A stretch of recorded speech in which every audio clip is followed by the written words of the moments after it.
secularism than do all the arguments of atheists.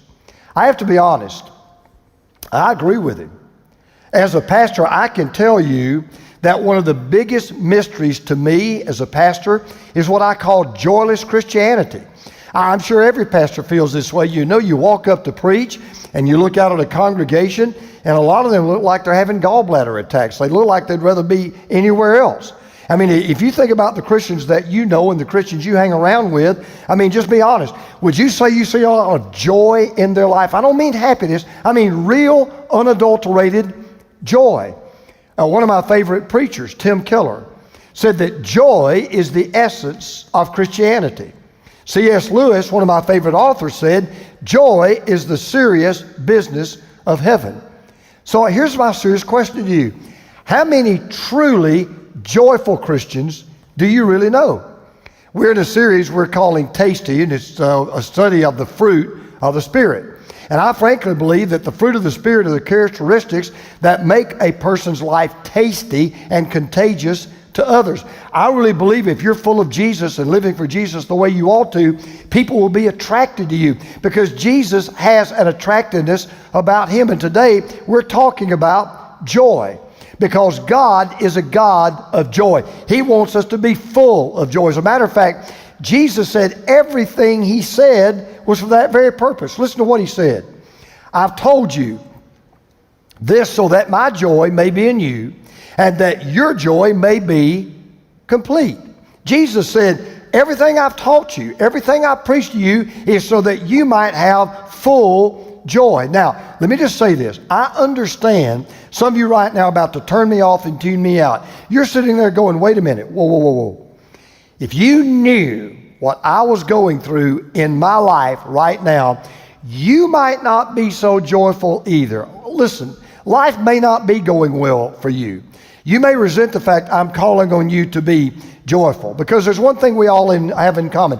Nobody is immune to bad days. You have bad days, I've got bad days. Nobody's immune to bad news. We all get bad news. Some of us have had a bad day. Some of us have bad weeks. Some of us have bad months. Some of us even have bad years. As a matter of fact, joyfulness is not happiness. There's a difference between being joyful and being happy. They're not the same thing. So what's the difference? Happiness is external. Happiness depends on what's happening on the outside of you. Joy is internal. That's all about what's going on the inside of you. Happiness is based on chance.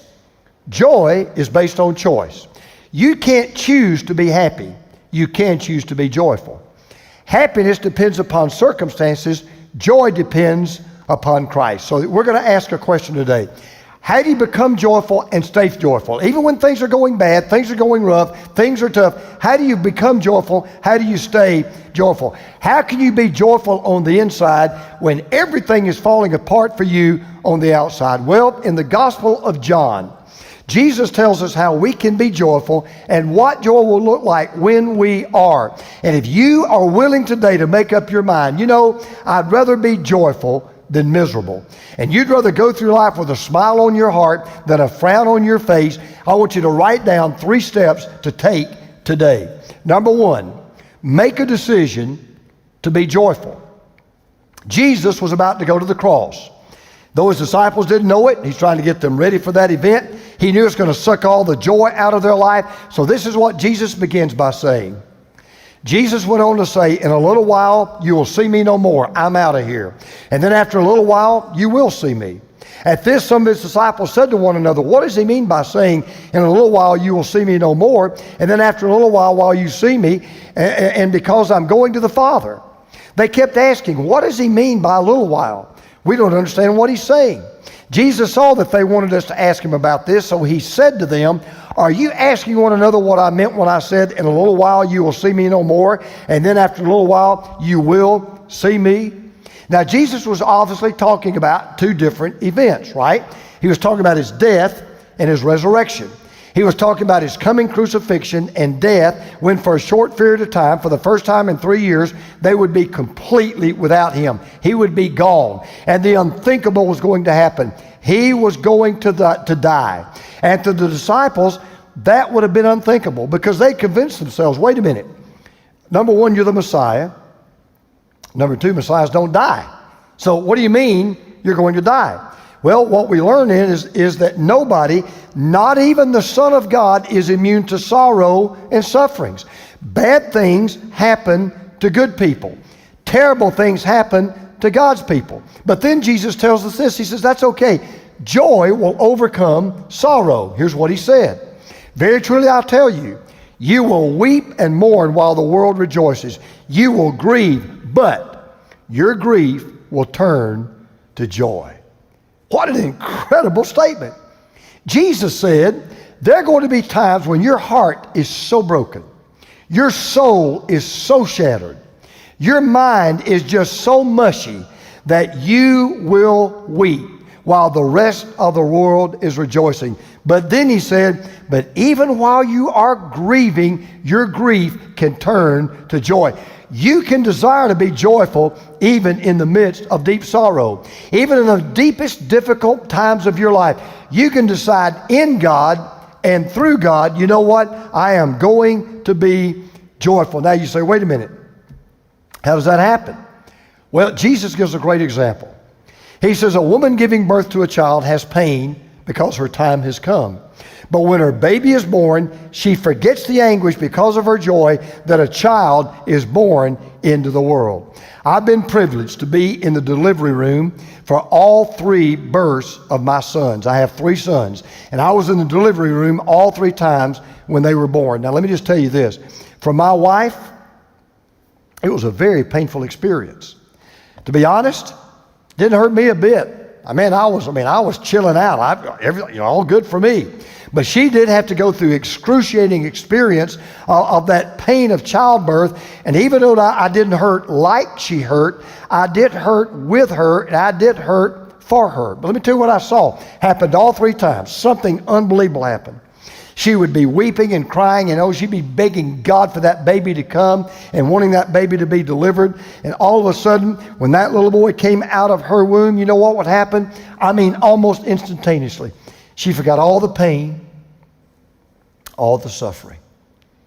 She began to smile. She began to weep tears of joy. She was so excited and thrilled over the birth of another son. No, the birth of that child did not obliterate the pain, but the delivery of that child overcomes the pain. Pain, heartache, and suffering can coexist with joy if you decide, I'm going to focus on the baby, not on the pain. Now, there's only one way you can do that. There's only one way you can maintain that joy when those tough, hard, gut-wrenching times come into your life. And that's when you make up your mind. You know what, Lord? I'm not going to focus on the pain. I'm going to focus on you. I'm not going to focus on the heartache. I'm going to focus on heaven. I'm not going to focus on my loss. I'm going to focus on your love. See, there are all kinds of joy stealers out there. And if you ever want to be joyful like God wants you to be, you've got to learn how to deal with them. Let me just give you 2 or 3 things that will steal your joy. Undeserved guilt will steal your joy. There's a sneaky thief that will slide into your thoughts and mind. It's happened to all of us. Something will happen and it will trigger something you did a long time ago and you felt bad about it, but you repented and you asked for forgiveness, but somehow that old memory came drudging up and you feel guilty all over again. Undeserved guilt. It'll rob you of joy. Another joy stealer is uncertain consequences. There's this fear of something you're looking at right now, and you're wondering, how's it going to turn out? How am I going to get out of this? How am I going to take this lemon and turn it into lemonade? And before you know it, your joy is gone. Another joy stealer is an undetermined future. You're worried about what might happen tomorrow or the day after tomorrow. And there's only one way to get your joy back. When you understand, number one, my past has been forgiven by a merciful God. Number 2, my present is controlled by a sovereign God. And number 3, my future is guaranteed by a loving God. Then you can be joyful. If your house is like mine, it's heated by a furnace. You set your temperature on a certain number, and when the air in your home reaches that number, the heat will come on. Well, what causes the heat come on? What is it? Cold air kicks on the furnace. Likewise, sorrow is like cold air. And if you will allow God to use it, it will kick on the furnace of joy in your heart if you decide to focus on God, not the sorrow. And people will see joy in your life by far the most when you display a confidence in God's power and God's presence and God's providence, even when you're suffering, even when you're going through it, even when the fires are licking at your feet, when you can stand there and say, but I still choose to be joyful in my God. It is a tremendous witness for you. Now, once you take the first step, you know what? I'm making a decision to be joyful. Then you take the second step. Master the desire to be joyful. See, in one sense, I know something that's true about you right now. You want to be joyful. I mean, who wants to be miserable, right? You have a desire for joy. Well, I mean, why do we eat certain foods? Because they bring us joy. Why do we drink certain beverages? They bring us joy. Why do we buy certain things or build certain things? Because we think they will bring us joy. Well, let me ask you a question. Where does that desire come from? It comes from God. So if you want to be joyful, you've got to ask God, God, would you make me joyful? Now let me explain what I mean by this. Joy is a choice. You can choose to be joyful. I'm not standing up here today telling you joy is something you manufacture on your own. You can't make it up out of your own self. It is a gift that you receive from God every single day. Now you may be sitting there thinking to yourself, you've lost your mind. I cannot just choose joy. Well, I want you to listen again to what Jesus said. I've told you this so that my joy may be in you and that your joy may be complete. What did Jesus say? Joy's a gift. If you're willing to receive the gift of joy, I'm willing to give it to you. And I will give you complete, perfect joy. You know, before you get out of bed every morning, you could literally say, Lord, today, would you give me your joy? And would you make my joy complete? We ask God for daily bread. Why don't we ask God for joy? You know, some of you probably have heard of one of the greatest Christian people I've ever known. I wish I could meet her. Her name is Johnny Erickson Tata. And if you've never heard of her, she is a quadriplegic. She dove into a shallow lake. She was 17 years old. She broke her neck. She was instantly paralyzed from the neck down. Well, she was speaking at a conference one time, and she was in the women's restroom doing a break, and one woman was putting on lipstick, and she said, you know, Johnny, you always look so together and so happy in your wheelchair. I wish I had your joy. She said, how do you do it? You know what Joni said? Listen to this. She said, I don't do it. She said, you don't? She said, no, I don't. May I honestly tell you, I woke up this morning. She said, this is an average day for me. After my husband Ken leaves for work at 6 o'clock in the morning, I'm alone until I hear the front door open at 7 o'clock. That's when a friend arrives to get me up. While she makes coffee, I pray, Lord, my friend will soon give me a bath, get me dressed, set me up in my chair, brush my hair and teeth, and send me out the door. I don't have the strength to face this routine one more time. I have no resources. I don't have a smile to take into the day, but you do. So, dear God, may I have your smile? I need yours desperately. One lady incredulously asked, so what happens when your friend comes into the bedroom? Joni said, I turn my head toward her. I give her a smile straight from heaven. It's not mine, it's God. She then pointed to those paralyzed legs and she said, whatever joy you see today was hard won this morning, and I got it because I asked for it. See, here's the hard truth. If you don't want to be joyful, you won't be joyful. If you do not choose joy, you will not be joyful. And if you cannot be joyful, you will not be joyful. On the other hand, if you want to be joyful, you will be.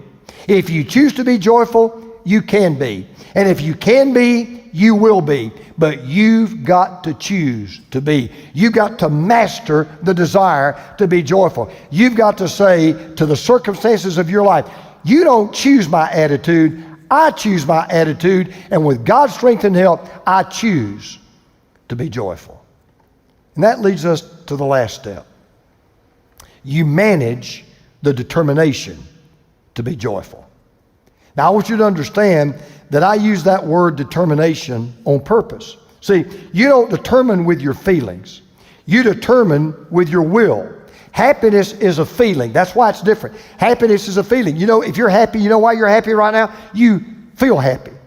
But if you're joyful, you know why you're full of joy? You choose to be joyful. By the way, the Greek word for joy is used 74 times in the New Testament. And it represents a delight in the heart that is based on spiritual realities. So let me just ask you a very hard, honest question. Why must a Christian be joyful? Why must a Christ follower be joyful? Now, I don't mean just in the sense that you should do it. I mean in the sense you just can't help but do it. Can I tell you why? Because God is joyful. Say that to yourself right now. God is joyful. All right, now think about this. God is joyful. Agree with that? Yes, I do. Is God living in you? Yes, He is. Well, if God is joyful, full of joy, and if you are full of God, then you must be full of joy. Now, I know most of us don't have the idea of God being a very joyful God. In fact, too many people have just the opposite picture of God. He's up there with a lightning bolt in His hand, ready to zap somebody who gets out of line.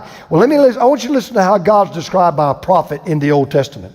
The Lord your God is with you, the mighty warrior who saves.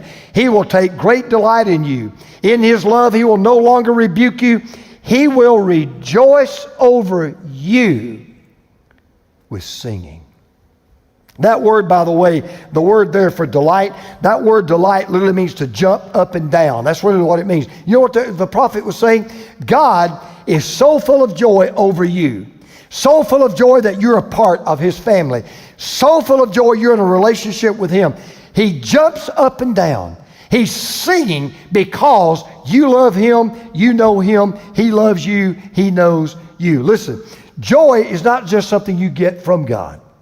Joy is something you catch from God. As a matter of fact, it's contagious. Because again, the more you're filled with God, the more you're filled with joy. In fact, I'm going to make it just this plain to you.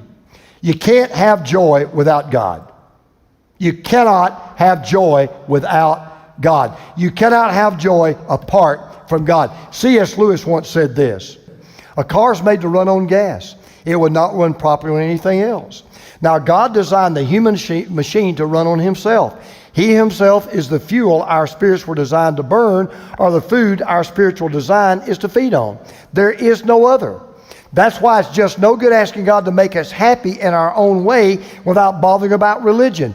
God cannot give us a happiness and peace apart from Himself, because if He is not there, there is no such thing. Now, what Dr. Lewis said was very simple. Without God, there is no joy, but with God, there is all joy, which goes exactly to what Jesus went on to say in the 16th chapter. So with you, now is your time of grief, but I will see you again, and you will rejoice, and no one will take away your joy. Now, Jesus said two things about joy. He said, number one, you will rejoice. You cannot help having joy come out of you and from you and through you any more than you can keep the sun from shining or the moon from glowing. He also says this joy is permanent. Nobody can take away your joy. People who are determined to be joyful, they don't pay attention to the weather, the day of the week, how old they are, the economy, interest rates, or government deficits. They're just determined to be joyful. Now, there is one thing, even as a follower of Jesus, that can completely rob you of your joy. There's one thing that can suck all the joy out of your life. No, it's not sorrow. No, it's not sickness. No, it's not suffering. No, it's not sadness. The one thing guaranteed always to suck the joy out of your life, if you're a true follower of Jesus, is sin. You go back to John 15, listen to these two verses together. Jesus said, if you keep my commands, you'll remain.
in my love, just as I've kept my Father's commands and remain in his love. I've told you this so that my joy may be in you and that your joy may be complete.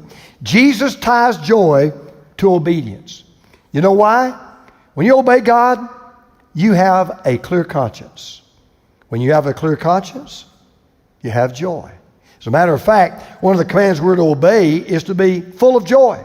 1 Thessalonians 5:16, the Apostle Paul said, always be joyful. I think that word always means always. 24/7, rain or shine, cold or hot, good or bad, doesn't matter. Always be joyful. Because the only thing that can take away your joy is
sin, and one of the biggest sins you can commit that will rob you of your joy is a refusal to be joyful. See, joy is like a barometer of your relationship to God. If you're not full of joy right now, you're a child of God, but you're not full of joy right now, it isn't because you've got a marital problem, a physical problem, a financial problem, or an emotional problem. You've got a spiritual problem. You've got a God problem. And I'm going to prove that to you with this one last illustration. Do you know how the early church greeted each other after they'd been away at work or maybe hadn't seen each other all week and they came together to worship? Do you know how the early church greeted each other, or maybe when they saw each other on the streets? They didn't say hello. They didn't say good day. They didn't say, how you doing? You know what the regular greeting was? Rejoice. That's how you greeted a brother or sister in the Lord.